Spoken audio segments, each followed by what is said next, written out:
دعوت اسلامی کے مدنی مرکز فیضان مدینہ علی ٹاؤن گلزار طیبہ میں ہوا پاک غزالی کابینات کے مدرسۃ المدینہ کے مدرسین کا تربیتی اجتماع، جس میں دیگر مبلغین کے ساتھ ساتھ رکن شورا حاجی وقار المدینہ اتاری نے بھی مدرسین کی تربیت فرماتے ہوئے مدنی پھول عطا فرمائے، جبکہ ہند غزنوی کابینہ کے شہر دھورا میں ہونے والے تربیتی اجتماع میں رکن شورا حاجی بلال اتاری نے بذریعہ انٹرنیٹ مدنی پھول دیے۔ تربیتی اجتماعات کے مناظر آپ بھی ملاحظہ کیجئے۔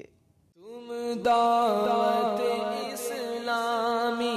کو جانتے ہو کیا ہے، تم دعوت اسلامی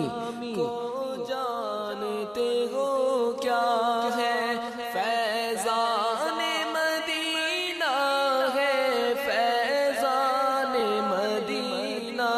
ہے، فیضان مدینہ ہے، فیضان مدینہ